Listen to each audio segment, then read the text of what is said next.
경제 현안을 보다 쉽게 풀어보는 경제 읽기 시간입니다. 오늘도 다양한 경제 이슈들 김대호 경제학 박사와 살펴보겠습니다. 안녕하십니까? 안녕하십니까? 네, 반갑습니다. 예, 우리 시간으로 오늘 밤, 파월의 마지막 잭슨 홀 회의가 개막을 합니다. 아무래도 중요한 의미가 있는 날이죠. 예, 운명의 시간, 운명의 순간이라고 볼 수가 있습니다.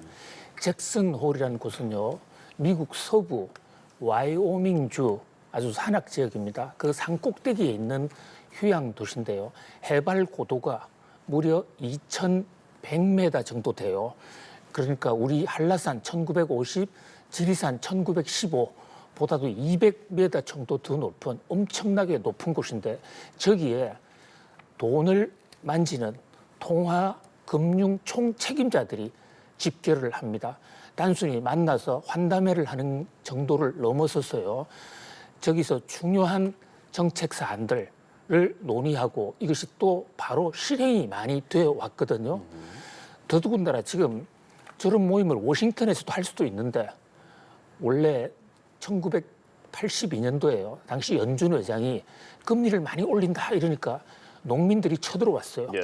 그리고 일부 부도난 사람들은 연준 때문에 부도났다 해서 총을 들고 연준으로 들어와서 총을 발사하는 일까지 있었습니다. 그래서 아예 우리 도망가자. 사실 도망이 아니라 조용한 데 가서 우리 소신껏 얘기해보자. 이래 된 거거든요. 근데 지금도 연준 의장을 압박하는 사람이 있죠. 예. 트럼프 대통령. 그렇죠. 금리 안 내리면 가만두지 않을 거야. 워싱턴에서는 말하기 어려운데 정말 산속 깊이 올라가서 한번 얘기해보자. 그리고 이게 일상을 떠나서 속내를 얘기하고 있는 거기 때문에 그동안에 트럼프와의 갈등 속에서 제롬 파월의 정말 속내 앞으로 어떻게 할 것인가, 예. 금리 어떻게 할 것인가를 사실 들어볼 수 있는 1년에 한 번 있는 기회거든요. 그동안에 이 잭슨 홀 미팅에서 연준 의장이 어떤 얘기를 하느냐에 따라서 금융시장이 출렁출렁했는데 지금은 특히요. 자, 지금 고용 사정이 안 좋아서 금리를 내려야 되는데 또 한편으로 물가가 또 안 좋기 때문에 일방적으로 금리 내리기도 좀 애매한 트럼프 관세 폭탄 때문에 트럼프는 이게 별 문제 없다고 그러지만 일각에서는 트럼프 관세가 미국 물가를 많이 올리고 있기 때문에 이러지도 저러지 못하는 상당히 애매한 상황인데 과연 오늘 이 애매한 상황에서 제롬 파월 연준 의장이 어떤 소신의 얘기를 할 것인가. 만약에 여기서 금리 내리겠다 하면 세계 경제가 아주 요동을 치고 주가가 대폭등할 겁니다. 반대로 금리 못 내리겠다 하면 그 반대로 침체할 수도 있거든요. 단순히 주가가 오른다 내린다는 문제를 떠나서 세계 경제의 향방이 금리 인하 기조로 가느냐 아니면 금리 동결 또는 인상 기조로 가느냐를 좌우하는 중대 분수령이다 이렇게 볼 수 있습니다. 예, 아까 잠시 언급해 주신 그 트럼프 대통령과 연준의 기싸움 또 볼 수 있는 곳이 트럼프 대통령에 이어서 미국 법무부가 지금 주택담보대출 사기 혐의로 입건된 리사 쿡 연준 이사의 해임을 또 촉구했거든요. 이런 것들을 무기로서 또 금리 인하해라 이렇게 압박을 하고 있는 거죠. 그렇습니다. 트럼프 대통령은 지금 화면에 나오는 리사 쿡이라는 저 연준 의원, 미국의 연준 의원은 법으로 독립성이 보장되어 있습니다. 대통령이 해임할 수 없어요. 그런데 딱 해임할 수 있는 규정이 딱 하나 있죠. 범죄의 윤리가 잡혀 들어가면 그때는 해임할 수 있죠. 그런데 지금 미국 법무부와 연방주택청이 합동을 해서 저 리사 쿡이라는 사람이 범죄 행위를 저질렀다 해서 지금 기소하겠다 이러고 있거든요. 그 범죄 행위라는 게 모기지 대출 받을 때 내가 이 대출은 내가 이 집에 살 거야, 실거주할 거야라는 용도로 받았는데 나중에 생각이 바뀌어가지고 임대를 해줬어요. 그런데 미국에서도 우리나라하고도 뭐 그런 비슷한 점이 있는데 실거주를 하면 금리를 좀 싸게 해줍니다. 그러니까 실거주를 받아서 금리를 싸게 한다는 목적으로 거짓말을 했다. 그리고 실제로는 임대를 했다. 이건 사기다. 이렇게 주장을 하고 그만둬 이러고 있거든요. 안 그만두면 기소해서 잡아 넣을 거야. 이렇게까지 주장하고 있는데 정작 리사 쿡 이사는 무슨 소리야. 나는 잘못 없어. 나를 아무리 해도 나는 그만두지 않을 거야. 이렇게 얘기하고 있고 미국 의회의 상원에서 가장 고참 의원 중에 하나인 민주당의 그 엘리자베스 워런이라는 분이 있습니다. 지난번 대통령 후보이기도 했습니다. 이분이 정치 탄압이야. 연준 의원들을 불법적으로 이것은 엇박하고 있다. 자, 지난번에 제롬 파월에 대해서도 회사 연준의 공사비를 떼먹었다 해서 잡아넣겠다 또는 해임시키겠다 이렇게 한 적이 있는데 지금 유야무야 됐거든요. 예. 따라서 이번에 리사쿡 사건도 지금 앵커님 잘 지적하신 대로 형사적인 처벌을 하겠다는 데 방점이 찍혔다기보다는 제롬 파월, 잭슨 홀 지금 이미 시작이 됐어요. 오늘 밤 11시에 이제 제롬 파월이 연설을 하는데 저 지금 이 화면에 나오고 있는 제롬 파월 바로 지금 그 의혹을 받고 있는 리사 쿡이 제롬 파월의 최측근이고 제롬 파월이 트럼프 대통령한테 대드는 데 있어서 같은 편이에요. 그러니까 결국 리사 쿡을 요구하는 것은 트럼프 대통령을 엇박하는 것이고 금리 빨리 인하하라는 그런 압력을 이렇게 다른 국가 공권력을 통해서 애둘러서 치는 게 아닌가 이렇게 전문가들은 많이 보고 있습니다. 알겠습니다. 좀 지켜봐야 되겠네요. 자, 미국이 세계 각국과 이제 상호 관세 관련된 협상들을 하지 않았습니까? EU와도 했는데 EU와는 아예 이번에 합의한 지 한 25일 만에 정식으로 공동 성명을 좀 발표를 했습니다. 어떤 내용이 담겼습니까? 그렇습니다. 이 미국이 트럼프가 다른 각국에 대해서 관세를 때리겠다 하고 각국별로 합의를 했는데 사실 그 당시만 하더라도 구두 합의 바로 뭐 1시간, 2시간 지나면 또 다른 말이 나오는 이런 상태였는데 세계 유력 경제권으로서는 처음으로 미국과 유럽이 합의를 맺고 공동 발표를 했습니다. 지금 트럼프 관세를 상호 관세라고 그럽니다. 예. 우리는 이것이 무슨 상호 관세냐? 일반 관세지. 이렇게 주장하지만 트럼프 대통령은 상호 간에 합의해서 만든 거다. 이렇게 주장을 하는데 이제 유럽과 미국 간에는 어느 정도 합의한 모양새가 갖추어졌습니다. 우리도 저런 절차를 곧 밟게 될 텐데 그런 각도에서 이번에 상호 관세 합의한 이 유럽의 사례가 우리한테도 반면 교사가 될 것 같습니다. 중요한 대목은요. 지금 이미 그 각 국별 상호 관세는 유럽도 15%고 한국도 15%인데 그것은 다 알려져 있는 얘기입니다. 그런데 품목별 관세에서 지금 반도체, 의약품은 다음 주, 다다음 주에 트럼프가 때리겠다라고 공언해놨지 않습니까? 예. 그런데 아직까지 발표 안 했거든요. 그러니까 상호관세 합의해놓고 다음 주에 거기 들어가지 않는 반도체 300%를 때린다든지 이러면 그야말로 유럽으로서는 날벼락이 될 테니까 그에 대해서 못을 박았는데요. 굉장히 주목할 만한 대목입니다. 예. 아무리 많아도 15% 넘어가지 않는다. 이런 대목을 했다. 자, 이 대목 만약에 유럽은 이 조항을 해주고 한국은 이 조항이 없으면 우리나라가 결정적으로 불리해질 수가 있습니다. 예. 유럽은 미국에 팔 때 반도체나 의약품 15%에 파는데 우리나라는 뭐 경우에 따라서 50% 또는 100%에 팔 수도 있거든요. 물론 우리도 협의를 할 것으로 보이는데 그만큼 이 상호관세, 트럼프의 상호관세가 하나의 틀을 갖춰가고 있고 그 상황에서 각국별로 자기 나라의 국가 이익을 잘 반영해야 되는 굉장히 중요한 순간이다를 보여주는 하나의 교훈이다 이렇게 볼 수 있겠습니다. 그리고 또 지금 유럽과 미국 간의 이야기가 나오고 있는 게 그 철강 알루미늄 관세 지금은 50%인데 미국이 EU한테 저율 관세 할당 제도를 도입할 수 있다 검토하겠다 이렇게 했거든요. 이것이 과연 무엇이고 만약 도입된다면 또 우리나라도 이 가격 경쟁에서 밀릴 수가 있는 거잖아요. 매우 중요한 대목 지적해 주셨는데요. 이게 어마어마한 내용입니다. 우리나라한테 미치는 영향도 굉장히 크고요. 지금 철강 알루미늄 관세가 무려 50%입니다. 이건 뭐 살인적인 관세거든요. 예. 전 세계 예외 없이 다 때렸는데 유럽이 처음으로 그 예외 없다는 규정을 깼습니다. 이렇게 유럽에 대해서는 저 관세, 할당 관세를 하겠다. 할당 관세라는 것은 서로가 할당하는 양 범위 내에서는 저율의 관세를 해주겠다. 예를 들면 100만 톤까지는 무관세 또는 저가 관세를 하고 그 이상은 지금 현재 품목별 관세 때리는 거 50% 적용하겠다 이런 내용이거든요.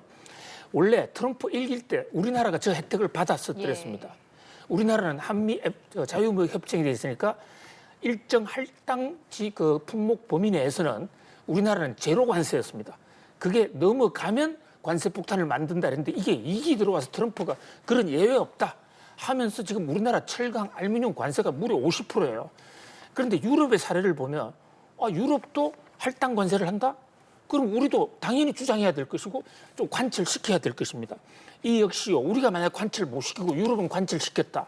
이랬을 때 우리는 미국의 관세 폭탄 50%가 물론 부담이 되지만 미국과의 경쟁뿐만 아니라 다른 나라, 특히 EU가 지금 27개 나라가 있는데 그 나라는 저율 관세로 들어가는데 우리는 50%다. 그러면 다른 나라와의 경쟁력 면에서도 무너지기 때문에 이거 정말 굉장히 그 비상한 과거로 해당 기업은 물론이고 정부 입장에서도 정신을 바짝 차려야 될 대목으로 보여집니다. 예, 그래서 우리 정부 한미 정상회담 이제 정말 얼마 남지 않았습니다. 재계 총수들도 뭐 총출동한다라는 보도들도 나오고 있는 상황이고 우리 입장에서 앞서 EU처럼 정식화된 문서화된 공동 성명이 필요하단 말이죠. 어떻게 좀 진행을 해야겠습니까? 그렇습니다. 지금 트럼프 대통령 사실 외교 안보 현안이 많이 있지만 그러나 외교 안보도 경제적 각도에서 바라보는 전형적인 비즈니스맨이거든요.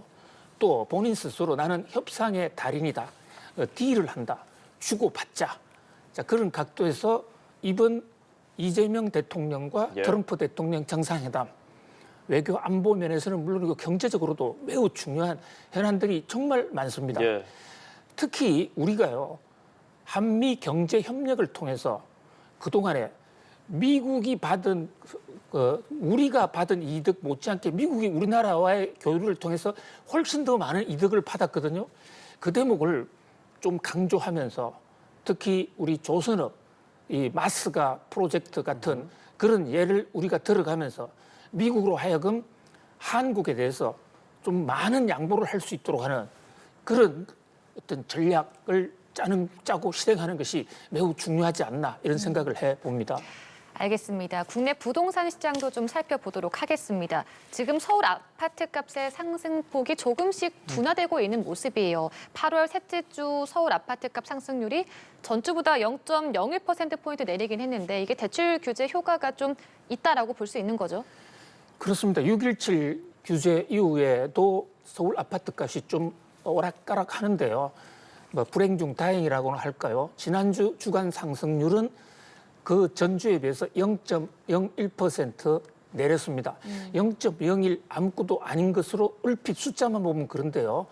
이게 주간 상승률이기 때문에 거기다가 50일을 곱해야 이게 보통의 상승률이 계산이 되기 때문에 결코 적지 않은 숫자거든요. 조금씩 지금 아파트 매매가가 여전히 상승세지만 그 상승세가 조금 꺾이고 있다. 그리고 일각에서 6.17 대책의 규제 효과가 좀 사라지고 있는 게 아닌가라는 그런 우려가 있었음에도 불구하고 일단 상승세는 꺾이고 있다는 면에서 그나마 다행이라고 볼 수가 있습니다. 그런 면에서 이러한 시장의 안정세를 어떻게 하면 좀 우리가 계속해서 이어가느냐 하는 그런 어떤 후속 대책 이런 것들이 훨씬 더 중요해진 시점이라고 볼 수 있겠습니다. 구후속 대책, 단연 공급 대책이라고 해야겠죠. 정부 차원에서도 이제 곧 발표한다라고 하는데 어떤 내용들이 좀 발표될 걸로 보시는지요? 그렇습니다. 그러니까 사실 이게 수요 억제 대책과 공급 대책이 같이 나왔으면 훨씬 더 효과적이었을 텐데요. 정부 탄핵 사건 때문에 갑자기 정부가 출범하다 보니까 국토부 장관도 없었고 좀 시간을 잡기가 어려웠을 것으로 어쩔 수 없는 측면이 있다고 봅니다. 그러나 뒤늦게라도 정부가 분명히 공급에 대한 메시지를 분명히 밝혔다. 저는요, 이 부동산이 심리가 중요하기 때문에 일회적인 공급 대책보다도 1단계, 2단계, 적어도 한 5단계 또 기간으로는 10년 정도에 거쳐서 전국토의 균형 있는 중장기 좀 마스터 플랜을 좀 내놔서 이제 앞으로 부동산의 공급 부족에 따른 집값 안 올라가겠다 하는 좀 안심을 줬으면 좋겠다는 거죠. 지금 당장에 뭐 몇 군데 필지를 해서 집을 짓겠다는 것도 물론 중요합니다만 중장기 전략이 훨씬 더 중요해 보입니다. 예. 그리고 정부가 또 하나 지금 집값을 안정시키기 위해서 오는 26일부터입니다. 서울 등 수도권에 외국인이 실거주하지 않으면 원칙적으로 아파트 등 부동산 구입할 수 없다. 그러니까 외국인 토지 거래 허가 구역으로 지정을 한 건데 이것도 집값 안정에 도움이 좀 될까요? 그렇습니다. 그동안에 우리나라의 부동산 안정화, 수요 억제 대책, 이를테면 6.17 그 대출 규제 대책 같은 거는요. 우리나라 은행과 우리나라 금융기관에만 적용되지 않습니까? 예. 예를 들어 제가 미국에 있는 재미교포다 또는 중국의 조선족이다 했을 경우에 미국에는 그 한도 규제가 없기 때문에 미국에서는 한도 없이 엄청난 돈을 들여다가 한국의 집을 살 수가 있거든요. 그리고 우리는 1가구 2주택이 되면 그때부터 세금도 비싸지고 종부세, 폭탄을 터뜨리는데 미국 사람들은 이게 1가구인지 2가구인지 알 수가 없어요. 왜냐하면 누가 부부관계인지 그것을 한국 정부에서 주민등록을 관리하고 있지 않기 때문입니다. 그래서 일부에서는 아예 악덕 어떤 업자들은 한국에서 자기 자녀가 투자하는 것이면은 미국인 한 사람을 동원해서 중국인 한 사람을 동원해서 그 사람 명의로 해놓는 이런 경우까지 있었거든요. 그래서 국내외 외국인 간에 차별이 있다, 오히려 역차별이다라는 지적이 꾸준히 있어 왔는데 네. 그런 면에서 이번에 국토부가 이 대목 상당히 신중한 조심스러운 부분이지만은 부동산 가격 안정화시키겠다는 강력한 의지로 외국인에 대해서 또 드디어 칼을 뽑아서 서울 전역, 경기, 인천 대부분 지역은 이제 실거주하지 않으면 아파트를 살 수 없게 되고요. 예. 그뿐만이 아니고 사기 전에 또 반드시 토지거래 허가제에 따라서 사전 허가를 받아야 됩니다. 현재 지금 우리나라의 내국인에 관해서는 토지거래 허가제가 규정된 데가 강남 3구, 용산구 정도지 않습니까? 근데 외국인은 수도권 거의 전역으로 이거 훨씬 더 확대했다. 근데 문제는 이게 실효성이 과연 얼마나 있을 것인가? 외국인이 실제로 살고 있는지 안 할 실거주 여부를 과연 어떻게 체크할 수 있을까? 그러게요. 하는 이런 대목들. 우리나라 사람이면 주민등록이 반드시 한 곳에는 해야 되고 두 곳 이상을 할 수가 없지만 외국인의 경우에는 주민등록 번호 이거 넘어갈 수 있거든요. 어떻게 해야 되죠, 그럼? 물론 외국인 거소증이라는 게 있긴 합니다만은 뭐 그런 면에서 그다음에 또 하나는 이게 외국 기업들이나 다른 나라 통상당국 입장에서 보면 이 한국은 집도 못 사게 하냐? 이렇게 나올 수가 있거든요. 예. 근데 중국 같은 경우에는 한국인에 대해서 집 못 사게 합니다. 그래서 좀 국별로 차등화, 그러니까 그 형평주의에 따라서 하는 그런 방안도 앞으로는 좀 강구해봐야 되지 않을까 이런 생각도 해봅니다. 네, 모쪼록 이런 조치 아파트뿐 아니라 단독주택, 연립, 다세대 주택에도 모두 해당이 된다고 합니다. 김대호 박사와 함께 경제 읽기 진행해봤습니다. 고맙습니다. 감사합니다.